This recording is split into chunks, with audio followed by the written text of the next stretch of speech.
Bore da gyfeillion, croeso i'r Oedfa, diolch am eich cwmni. Y coeddiadau ar gyfer yr wythnos, y Sul nesaf,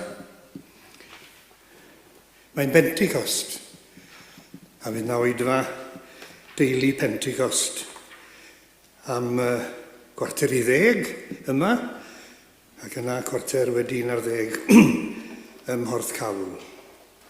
A hefyd prynhawn Sul nesaf am hanner 2, cacen am awl yn y Tabernacl Porthcawl y tro yma.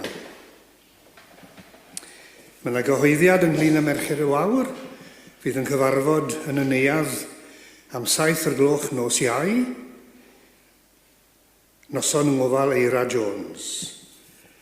Ac yna rag rybydd cyngerdd blynyddol cantorion coeti, nos Wener y 10 am 7:00 yma yn y capel. Rag rybydd i hwnna.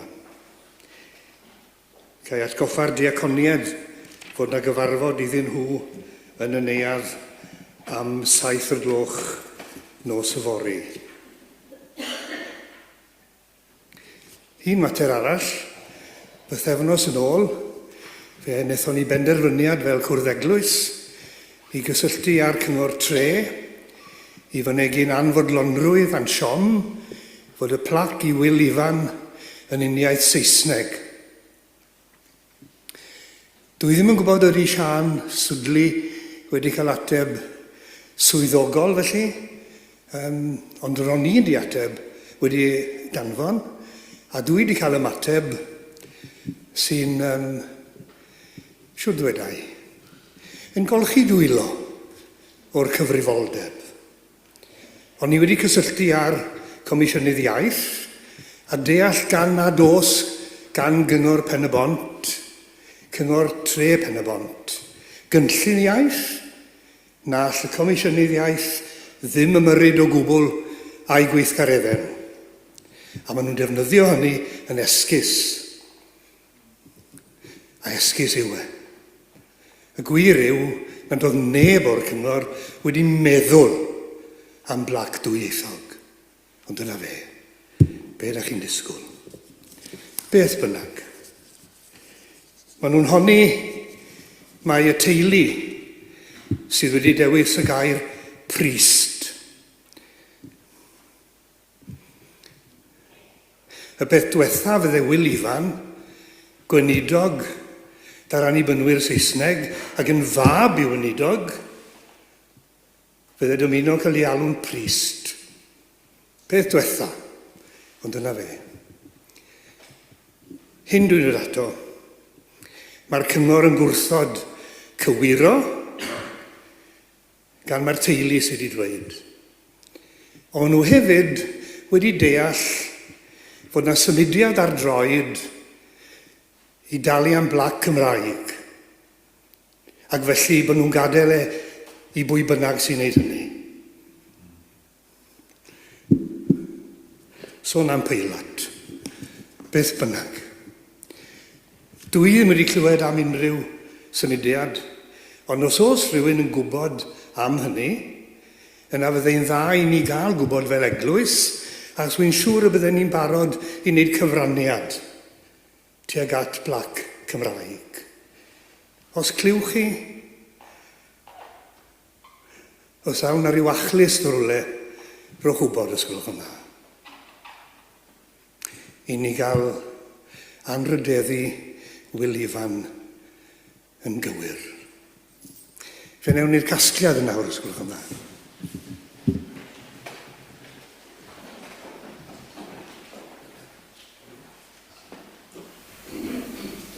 O ddiw ein tad, efo a sanctaidd, derbyn y rhoddion hyn i waith eglwys ni.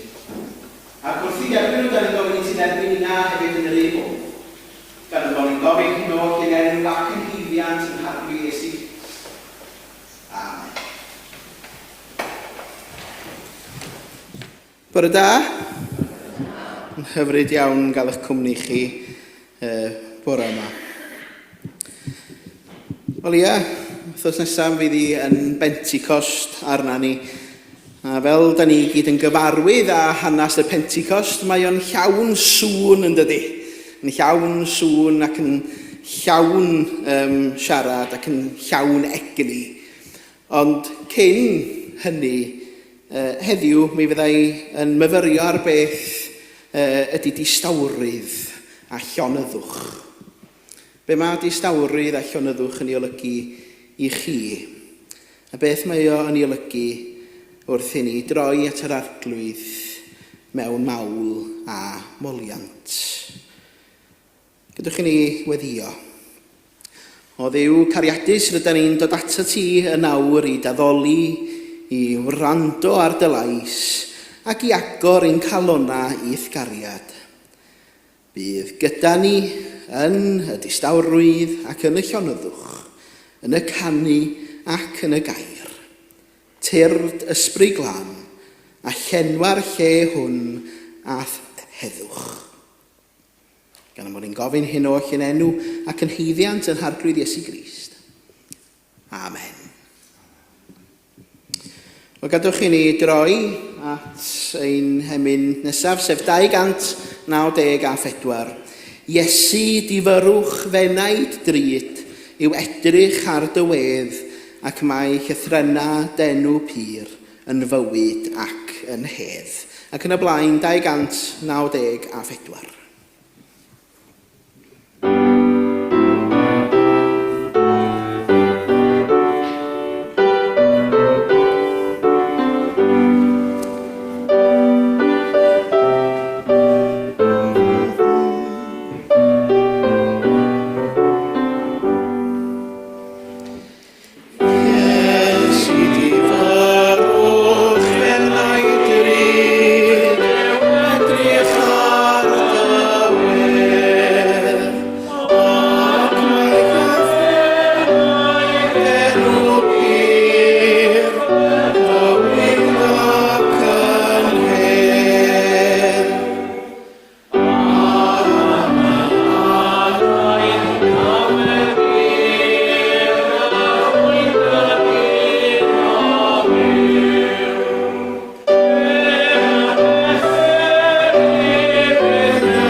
Wel, salm sydd gyda ni bore yma. Salm 46 ac yma wrth gwrs yn gofyn i ni i ymlonyddu ac i ddeall mae fi sydd yw yn adnodeg. Chi gadwch i ni wrando ar y salm. Y mae Duw yn noddfa ac yn nerth i ni, yn gymorth parod mewn cyfyngder. Felly nid ofnwn i'r ddaear symud ac i'r mynyddoedd ddisgyn i ganol y môr, i'r dyfroedd rio a therfysgu ac i'r mynyddoedd ysgwyd gan ei hymchwyd. Y mae afon a'i ffrydiau'n llawenhau dinas Duw. preswylfa sanctaidd y goruchaf. Y mae Dyw yn ei chanol, nid ysgogir hi, cynorthwya Dyw hi ar doriad dydd. Mae'r cenhedloedd yn terfysgu a'r teyrnasoedd yn gwegian, pan gwyd ef I lais todda'r ddaear. Y mae arglwydd y lluoedd gyda ni, Dyw Jacob yn gair I ni. Dewch I weld gweithredoedd yr arglwydd, fel y dygoedd ddifrod ar y ddaear. Gwna'r yfeloedd beidio trwy'r holl ddaear. Drychia'r bwa, tyr y wyafon, a llosgu'r darian a tham. Ymlonyddwch, a deallwch mae my fi sydd yw. Yn ddyrchafedig ymysg y cenhedloedd, yn ddyrchafedig ar y ddaear. Y mae arglwydd y lluoedd gyda ni, Dyw Jacob yn gair I ni. Y bendith Dyw ar y darllen a'r gwrando ar yn cyfar ni y bore yma. Wrth I ni gofio'r geiriau hynny yn Salm 46, gadwch I ni droi at yr arglwydd mewn gweddi ac mi gychwynnwn ni gyda cyfnod o dawelwch.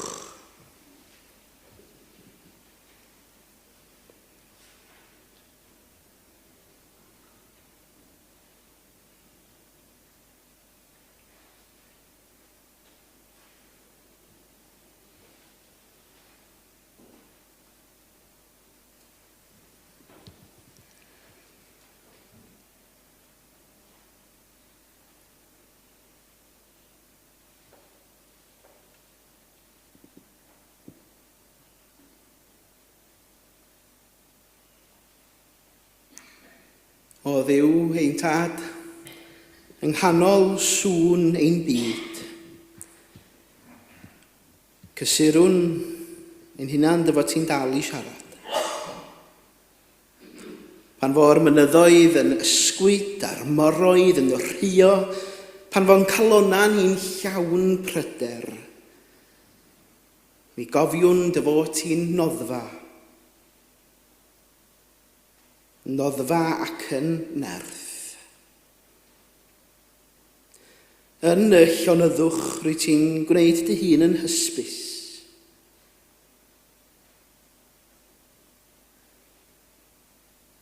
Pam rydyn ni'n rhoi'r gorau i'r edeg, pam rydyn ni'n stopio ceisio rheoli popeth. Rwy ti yno yn aros amdano. Ac wrth I ni ymlonyddu, wrth I ni aros yn y tawelwch, disg ni I wrando. I agor ein calona i'r distawrwydd. I cael yn nabod yn y fan, yn y foment hon. Rwy ti'n Dduw sydd yn bresennol, yn Dduw sydd yn ddigon. Ond yn arbennig felly bydd gyda'r rhai nad oes ganddynt heddwch heddiw. Y rhai sy'n byw yng nghanol tralliod, y rhai sy'n colli gobaith, y rhai sydd yn wylo yn dawel. Ac mi gyflwynwn I ti y gwledydd canlynol hyn, y rhai sydd yng nghanol rhyfeloedd, a thlodi enbyd. Yn cyflwyno'r Wcrain, a Gaza, Syria, a Sudan, Ethiopia, Somala, Yemen, y Congo, Myanmar. A gallen ni ychwanegu at yr rhestr hynny yn gallan. Am y gwledydd a'r bobl hynny yr ydyn ni yn ei cofio yn gweddi y bore yma.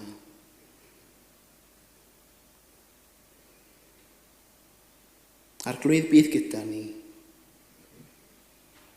Hyd yn oed pam nad oes geiriau, hyd yn oed pam fydd y byd yn swnllyd neu yn dawel, neu pan fydd y tawelwch chi hun yn swnllyd. Ymlynyddwn a deallwn mai ti sydd yw. Rho ras i ni gredu'r geiriau hyn.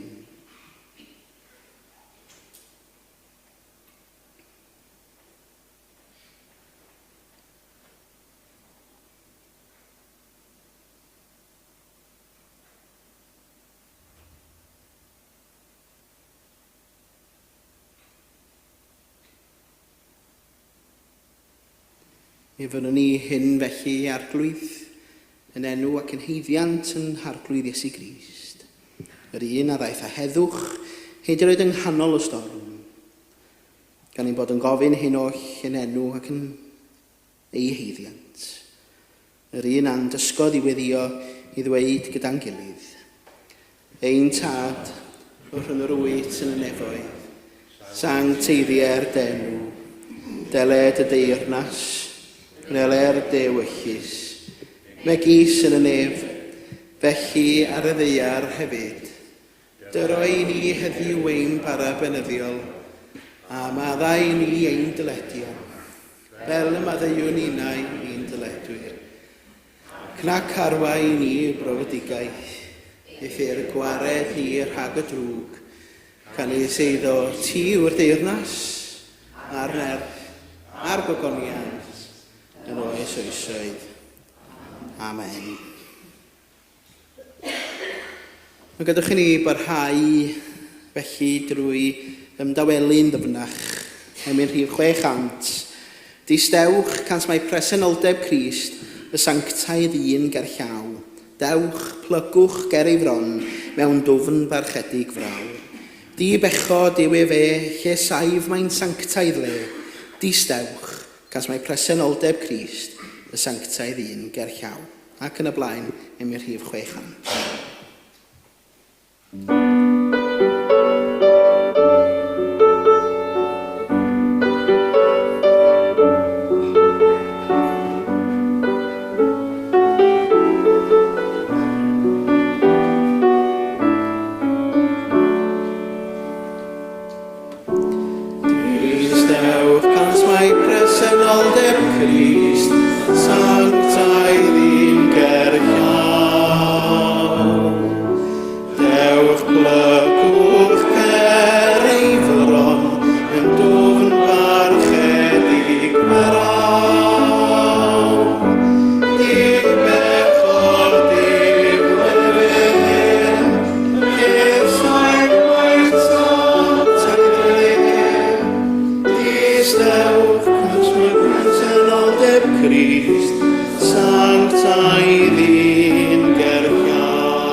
Dwi am gychwyn gyda monolog bach yma'n hyn. Alla i ddim disgrifio i chi mor fyddarol gall bywyd fod. Sŵn ym mhob man, y tu allan a'r tu mewn. Ffôn yn canu penawdan gweiddi a pwyntiadau'n codi fel tonnau mewn storm, un ar ôl y llall. E-bost i WhatsApp a dwsin mwy ar y to-do list. Nes i ddim sylwi cymaint o amser oedd wedi mynd heibio ers i mi just stopio. Chi'n gwybod y stopio go iawn hynny? Ni just eistedd yn llonydd, ond bod yn llonydd. Fe ddigwyddodd un noson, heb gynllwynio, blinder o bosib. Mi nes i ddiffodd popeth, dim teledu, dim cerddoriaeth, dim ffôn.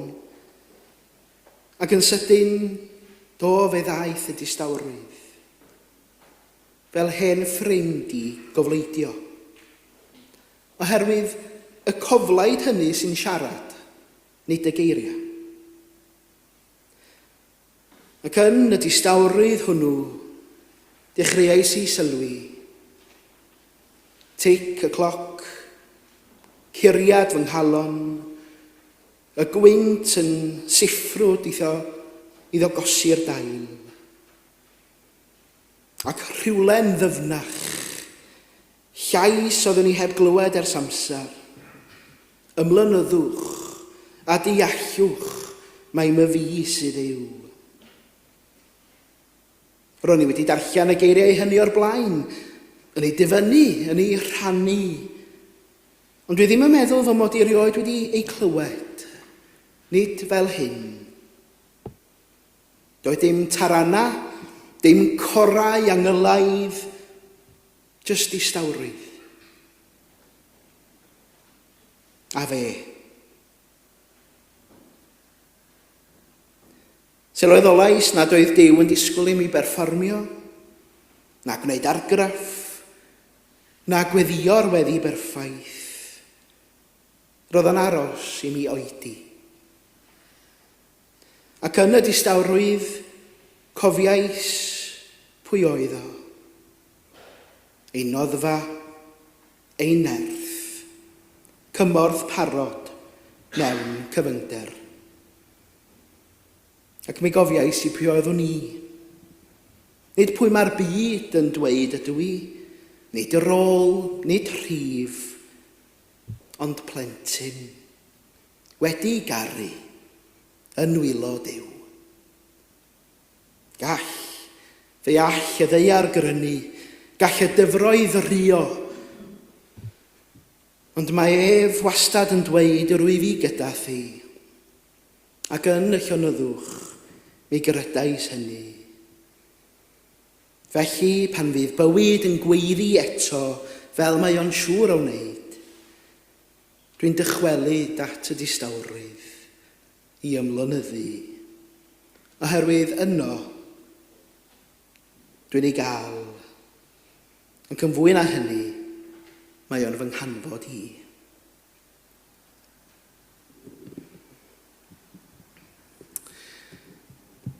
Dwi am ofyn i chi aros yn y tawelwch am ychydig rwan. Dwi'n mynd i roed unrhyw gyfarwyddyd yn fwy na hynny. Gydwch chi ni aros yn y tawelwch.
Ysgwyn i byddwch chi'n meddwl amdano fo yn y cyfnod o dywelwch hynny. Falle darlleniad wnaethon ni i ddarllen yn gynharach, neu yr emyn diwetha'n dal i ganu yn eich pen, neu'r fonolog, neu hyd yn oed, am faint mae Dylan yn mynd i aros gyda'r tawelwch yma. Neu bosib bod chi'n meddwl yn barod am y rhestr to-do list sydd gennych chi'n neud fori. Mae'n deg deud weithiau sydd ni ddim yn dda iawn gyda tawelwch, gyda ymlonyddu. Wedodd Thomas Keating, mynach oedd o yn America. Ac fel mae mynachod, maen nhw'n gwybod wrth gwrs sut mae bod yn dawel yn dydy. Ond wedodd o hyn, silence is God's first language. Everything else is a poor translation. Mae Salm 46 yn ddatganiad grymus mewn gwirionedd o allu a phresenoldeb Duw. A hynny'n nghanol sŵn y byd. Yng nghanol storm bywyd. Mae'n bresennol ac yn fyd-eang yn dydy. A be mae Salm 46 yn ei ddeitha ni ydy, bod y byd yn ysgwyd, yr holl sŵn sydd, bod pethau yn chwalu, mae'r salm hon yn y gwahodd i brofi Duw, nid trwy'r twrw, ond trwy'r tawelwch, drwy ymlonyddu. Mewn oes lle mae pryder yn gyffredin a thawelwch yn brin, mae'r salm hon yn dysgu mae nid yn unig yn y storm yma Duw, ond ei fod yn fwy clir yn y distawrwydd. Cofio pan o'n i'n Colcutta dipyn o flynyddoedd yn ôl bellach gan fynd i dŷ y fam Teresa ynde. Ac mae'r tŷ'n llawn dyfyniadau gan y fam Teresa ac un o'r dyfyniadau oedd gan hi oedd hyn, mae yn hawelwch dy galon yma Duw yn siarad. Yn hawelwch dy galon yma Duw yn siarad. Mae rhai traddodiadau, wrth gwrs, yn dda iawn am aros yn y tawelwch yn dydy. Mae'r crynwyr yn dda iawn am aros yn y tawelwch, i adael i Dduw siarad. Ond mae yna gymaint o draddodiadau hefyd sy'n trio gwasgu pob eiliad, pob munud, pob awr, efo geiriau ac efo cerddoriaeth a gyda sŵn felly. Ond weithiau mae'n bwysig yn bod ni yn camu nôl ac yn ymdawelu. Yn ymdawelu. Dwi'n cofio pan o'n i'n cychwyn pregethu ac mae'n siŵr fysa'r pregethau hynny ddim yn syrffisio gen i rwan. Ond cofio mam a'n chwaer Bethan yn dod hefo fi, grwpis fach yn mynd o gwmpas, reit?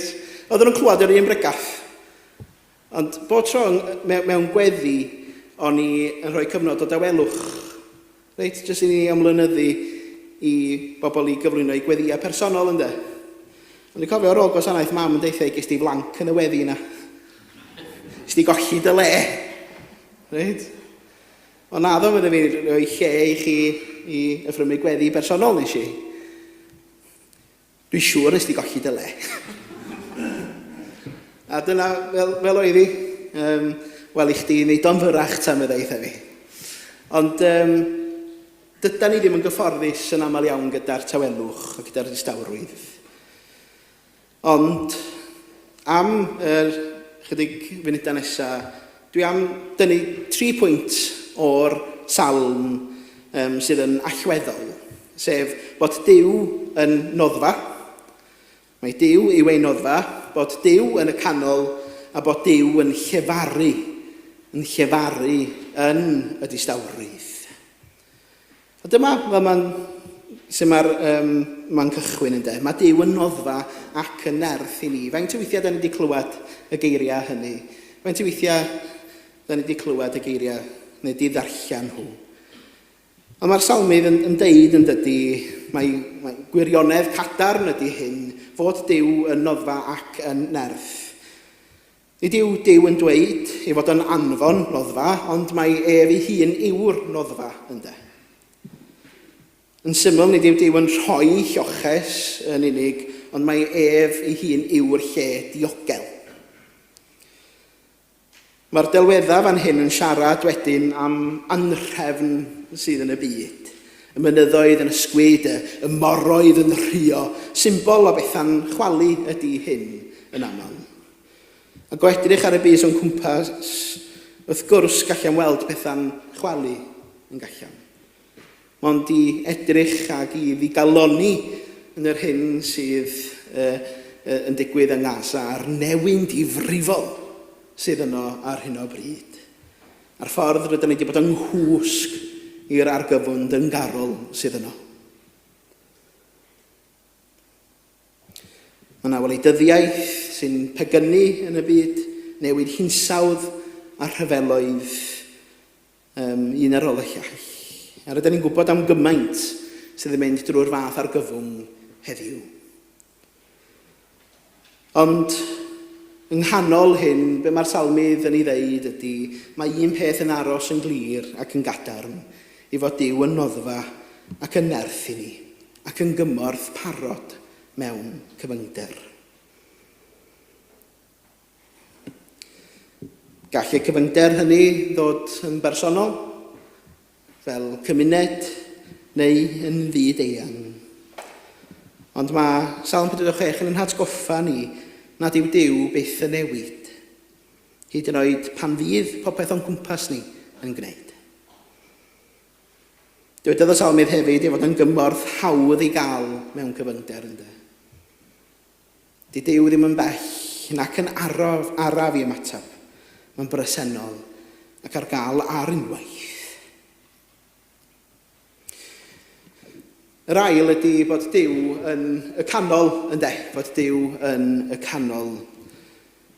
Mae Duw yn ei chanol, nid ysgogir hi mae yr adnod yn ei ddeud. Dyn ni'n gweld newid yn y ddelwedd erbyn y rhan yma. Dydy'r môr ddim yn rhio bellach, reit?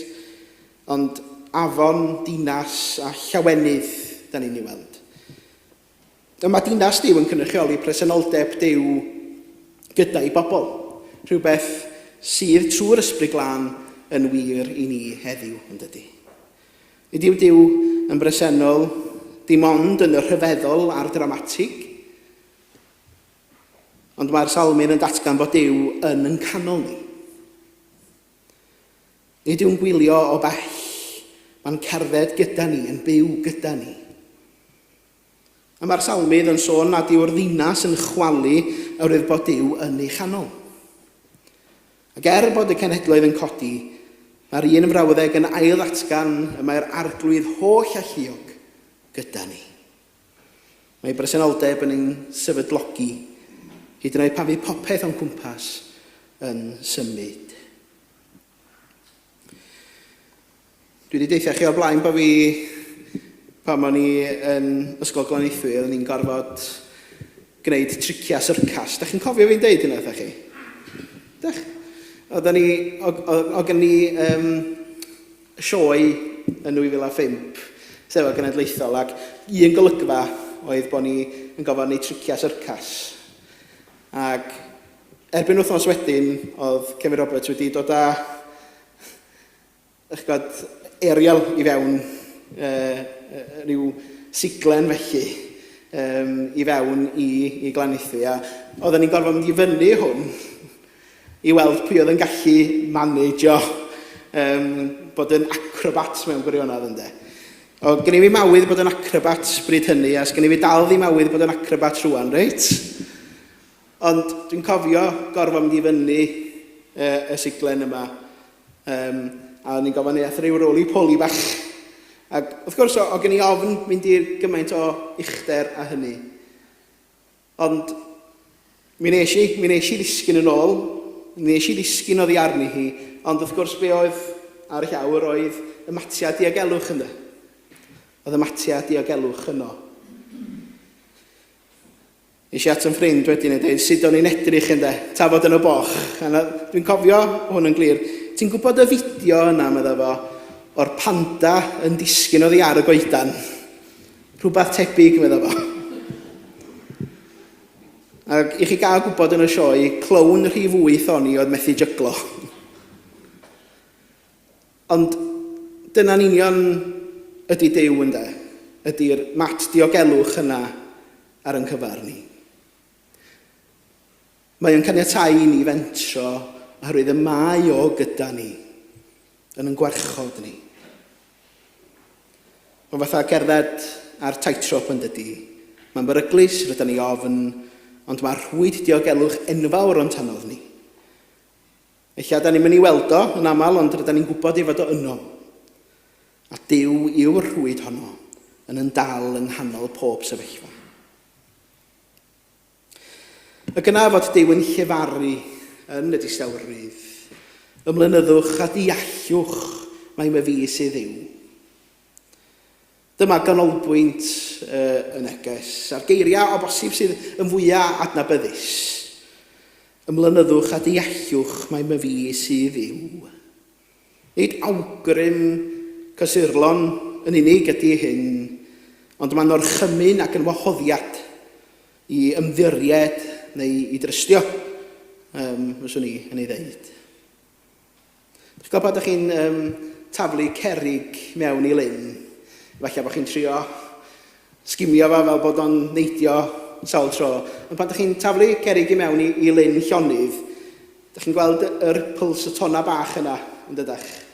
A maen nhw'n mynd yn fwy ac yn fwy ac yn fwy. Wel, taflwch hynna i fewn i lyn sydd yng nghanol storm, da chi'n mynd gweld yr puls yna. Da chi'n mynd gweld y tonna bach, oherwydd bod ti mor swnllyd, bod ti mor ryff felly. Ond os da chi'n taflu fe fewn i lyn llonydd, mi rydych chi'n gweld hyd a lled y tonna bach hynny. Mae'n calonna ni felly yn dydi. Yn y llenyddwch gall hyd yn oed y siffrwd lleiaf gan Dduw. Greu'r ripples y tonnau bach hynny y gallwn ni ei dilyn. Mae ymlynyddu yn golygu mwy na ond tawelwch. Mae'n galw arno ni i roi'r gorau i'r hyn rydyn ni yn ei wneud.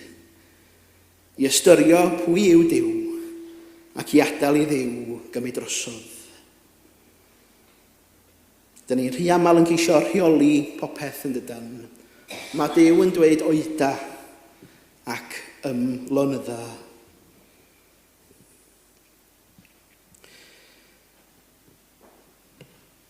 O ddod yn bersonol yn fan hyn i gyfnod pan bydd yn chwaer farw. Dwi'n cofio pan mae'r bobl yn dod draw, neu'n codi ffôn, neu'n anfon neges ar cardia felly. Y geiriau oedd bobl yn aml iawn yn ei ddefnyddio oedd does dim geiriau, ynde? Does dim geiriau. Bod y geiriau yn aml iawn yn annigonol i gyfleu'r gollad. Ac hefyd bod geiriau'n annigonol weithiau i ni brofi'r cysur llawn yn ogystal. A dwi'n siŵr eich bod chi gyd wedi profi hynny. Ond yn bersonol yn y munudau tawel a'r oriau o dawelwch ges i'r cysur fwyaf yn cofio, yn crio ac yn diolch. Henry Newen sydd wedi ysgrifennu dros 40 o lyfrau yn ei ddydd ar ysbrydolrwydd. Mi ddywedodd o hyn, "In the silence of the heart, God speaks. In our grief, when words fall away, we begin to hear the whisper of hope." Dydy Duw ddim yn Dydy distawrwydd ddim yn wan nac yn sicr. Mae'n weithred o ffydd. Mae'n dod â ni'n agosach at Dduw, fel y profodd Elias, lle daeth Duw nid yn y gwynt na'r daeargryn, ond yn y llais distaw ynde. Ac roedd Iesu yn aml yn doedd, yn chwilio am lefydd tawel i weddio, i encilio ynde. Lyc 5:16 yn dweud yn dydi, ond byddai ef yn encilio i'r mannau unig ac yn gweddio. Yng nghanol y tyrfoedd prysur, y galwada i iachau a'r dysgu cyhoeddus a'r pregethu, byddai'n camu'n fwriadol o'r neilltu i fod ar ei ben ei hun gyda Duw. Nid dihangfa oedd y tawelwch hwn, ond anghenraid. Yn y tawelwch hynny cafodd Iesu nerth, eglurder a chymundeb ar tad. Yn ei esiampl, mae'n dangos nad gwendid ysbrydol yw distawrwydd, ond doethineb ysbrydol. Os oedd mab Duw ei hun yn chwilio am dawelwch i'w wrando ac adnewyddu, yna mae rhaid i nina hefyd, neu lle i gyfarfod â Duw yn y distawrwydd. Felly mae Salm 46 yn dydy yn un o gaderni da heddwch. Yn byd sy'n llawn sŵn ac ofna mae Duw yn ein galw i sefyll yn gadarn ac i ymdawelu. Oherwydd mae Duw yw ein nerth, felly mi rhedwn ni at ei bresenoldeb. Duw yw ein cwmni. Peidiwn a gofni, nid ydym ar yn pen yn hunan. A mae Duw yn llefaru yn y distawrwydd. Gwrandwn arno yn y tawelwch. Ymlynyddwch a deallwch mae me fi sydd Dduw. Mwyn ei enw. Amen.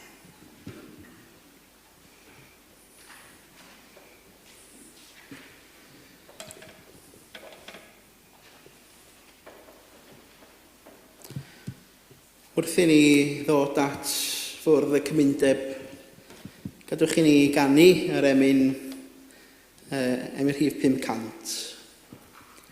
Cof am y cyfiawn Iesu, y person mwyaf hardd. Ar noswaith drom anesmwyth bu'n chwysu yn yr ardd, a'i chwys yn ddafnau cochion yn syrthio ar y llawr, bydd canu am ei gariad i dragwyddoldeb mawr. Ac yn y blaen, rhif 500. Oh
Ymlonyddwch a deallwch mae my fi sydd yw. Yn ddyrchafedig ymysg y cynhedloedd, yn ddyrchafedig ar y ddeiar.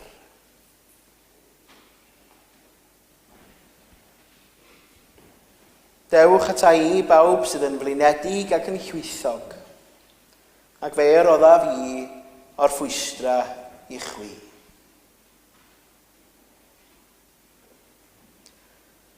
Dych ni droi at yr arglwydd mewn gweddi. Arglwydd, diolch i ti, dy fod yn gwahodd at dy fwrdd.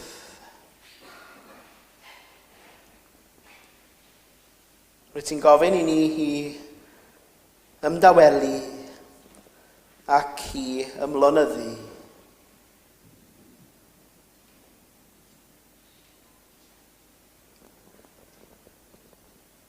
Wrth wneud hynny, rydyn ni arglwydd yn cofio mae'r hyn a wnest ar y groes dros pob un ohono ni.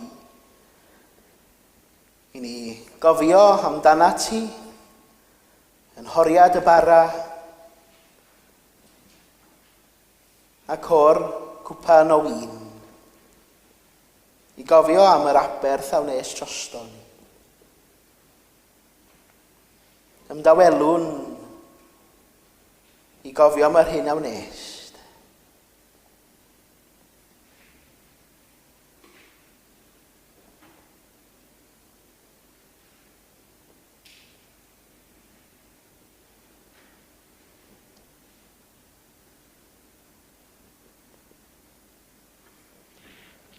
Wrth i ni ymdawelu yn ogystal, rydyn ni'n cyflwyno i ti deulu poen a gofid, poen siom, colli iechyd, gofid a hiraeth, colli anwyliad a ffrindiau. Cyflwyno i ti bawb sydd mewn cyfnod o weiledd,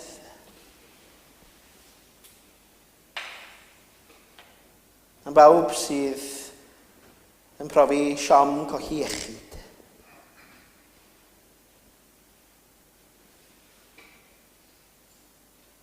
Gofyn i ti lapio nhw'n gynnes yn dygariad di arglwydd.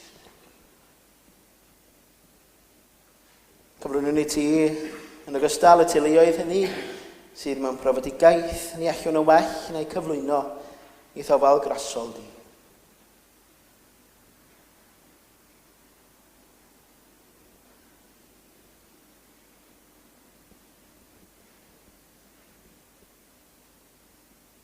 Gofio ni yr adnod yma.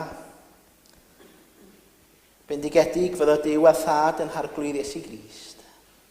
Tad sy'n trigarhau a'r Duw sy'n rhoi pob diddanwch.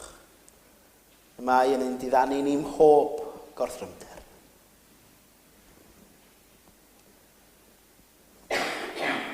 Nertha ni felly arglwydd wrth i ni borthu. Fel trwy'r bara hwn a'r gwyn hwn, ac ynddynt y dawd y gariad i gwrdd â ni, a bydd eith fywyd yn gwneud yn gyflawn yn nerth a gogoniant dy deyrnas. Amen.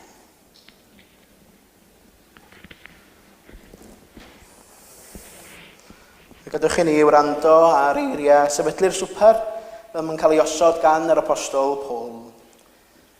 Oherwydd fe dderbyniau siodd i wrth yr arglwydd yr hyn hefyd a draddodais i chwi, i'r arglwydd Iesu yn os y brydychwyd ef gymeryd bara. Ac wedi ddoddiolch fe torodd a dweud, hwn yw fy nghorff sydd eich mwyn chwi. Gwnewch hyn cof amdanaf. Yr un modd hefyd fe gymerodd y cwpan ar ôl swpar gan ddweud, y cwpan hwn yw'r cyfamod newydd yn fy ngwaed i. Gwnewch hyn bob tro yr yfwch ef cof amdanaf. Oherwydd bob tro byddwch yn bwyta'r bara hwn ac yn yfed y cwpan hwn, yr ydych yn cyhoeddi marwolaeth yr arglwydd, hyd nes y daw.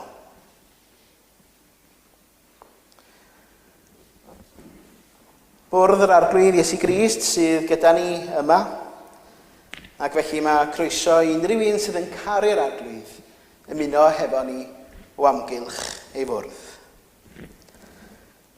Ewch gan hynny felly, a rhannwch yr elfennau i blith eich cyd Gristnogion.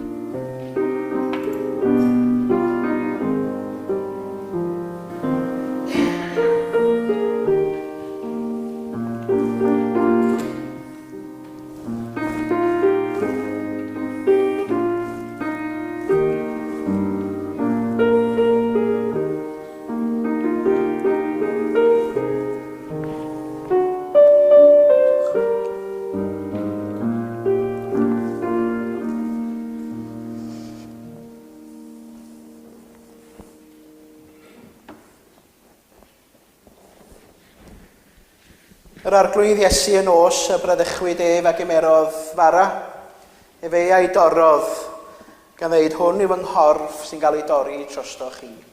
Gadwch i ni felly fwyta o'r bara, cof amdano.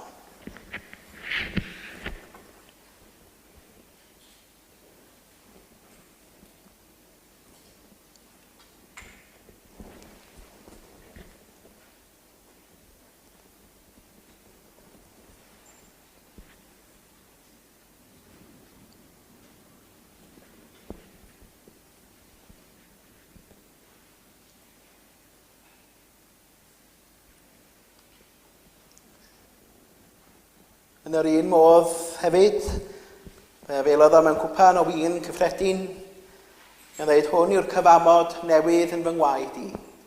Gadwch i ni felly yfed o'r gwin cof amdano.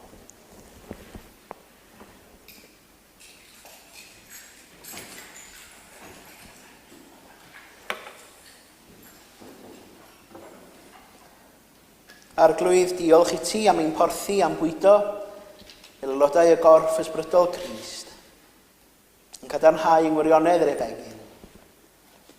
Anfon ni allan i fyw yn ôl dewyllus, ac i gyflawni'r gweithredoedd da hynny ydy'r periaist i ni rodio ynddyn nhw.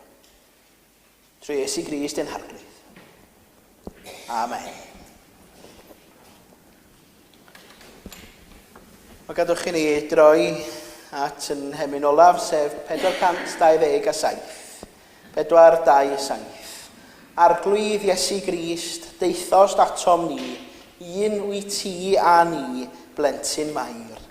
Ti sy'n glenhau'n pechodau ni, hael yw dyddoniau da di ri. Iesu o gariad molwn di, arglwydd byw. Ac yn y blaen, 427. Ti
Y gras yn harglwydd Iesu Grist a chariad Duw, a chymdeithas yr ysbryd glân, a fyddo gyda chwi o'i. Amen.